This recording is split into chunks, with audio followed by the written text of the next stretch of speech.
The Dark Diaries. Whispers from the darkness. There are places in this world that exist between memory and forgetting. This was one of them. The letter had arrived without a name, only an address and a single word. Come. I had buried my past in a place no one could reach. Yet somehow, this letter found me. The gate opened as if it had been waiting, as if it recognized the weight of my hand. The garden had died long ago, but something still lived here. I could feel it watching. I didn't knock. I didn't need to. The house already knew I was here. Inside, time had stopped breathing. The air was thick with decades of silence. And then it hit me, not as a thought, but as a feeling. I had been here before. The face in the painting was mine, but the life it showed, I had no memory of it. A melody from nowhere, a lullaby I somehow knew the words to, though I couldn't remember learning them. Every door was sealed. Every step forward felt like falling deeper. The walls remembered what I could not, and they were not gentle with their reminders.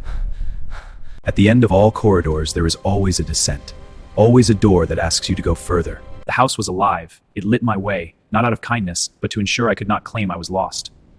He was waiting for me. I think he had been waiting for a very long time. You came. Not a question, a confirmation of something inevitable.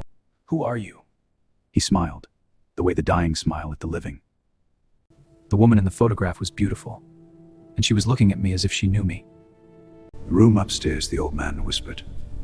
The one that is forbidden, it has been waiting for you.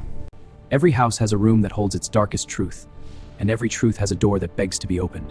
I climbed toward the room as though pulled by a thread tied somewhere deep inside my chest. Someone had tried to escape these rooms. The marks of their desperation still scarred the walls. With every step upward, the house tightened around me. It was breathing in. There it was, the forbidden room, the heart of the house, the end of all my forgetting. The key turned, and the silence that followed was louder than any scream. The door opened, and with it, everything I had buried came rushing back. A room of mirrors, but these did not show reflections. They showed memories. I didn't remember any of it, but my body did. My hands shook, my eyes wept. She was there, in the mirror, alive, looking at me as though no time had passed at all. Between us, only glass, only time, only everything. A memory surfaced, warm as sunlight. A morning I had lost.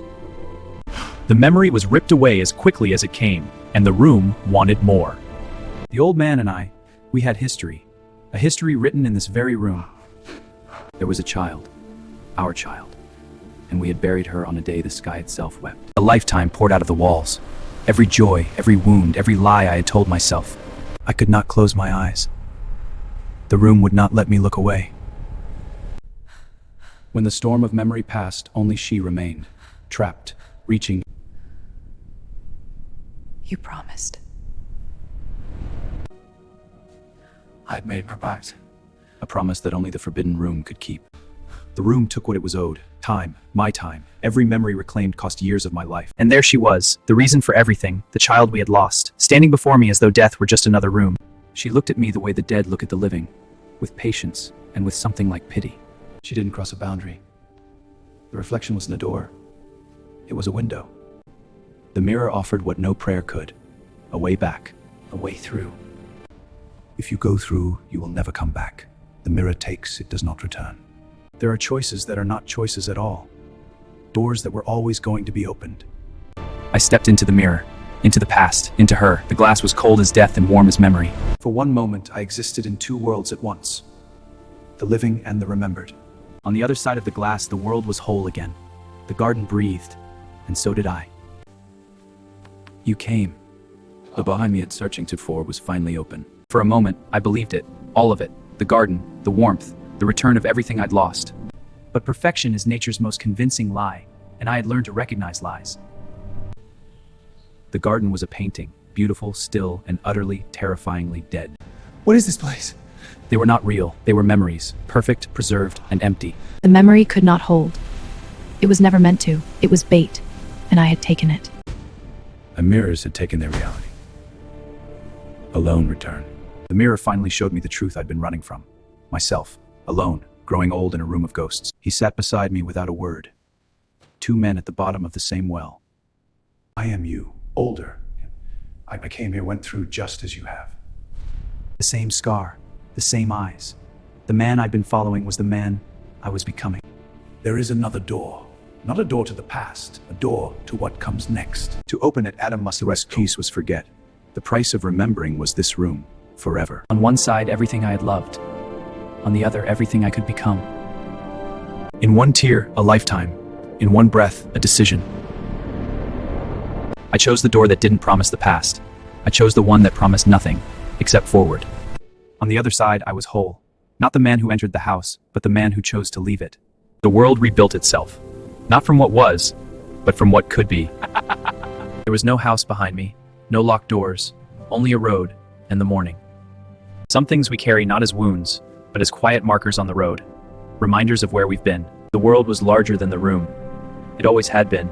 I had simply forgotten how to see it. At the top of the hill, life waited. Simple, imperfect, wonderfully ordinary. The faces were new, the gestures were small, and they were more real than anything the mirrors had shown me. I sat by the river and let it carry what I couldn't. And for the first time, that was enough. She was not my child, she was no one's ghost. She was simply a child with a flower, and that was its own kind of miracle. That night, slept with no rest, only a window that showed the stars. In the quiet, I felt the weight of all I had released. It was lighter than I expected. Thank you. And her smile, her mirrors never showed me. Morning came as it always does, without permission, without apology, and for the first time, I welcomed it. I did not look back. Not because I had forgotten, but because I finally understood that some doors are meant to stay closed. There are rooms in this world we must never enter. And there are rooms that I every day was the greatest thing there.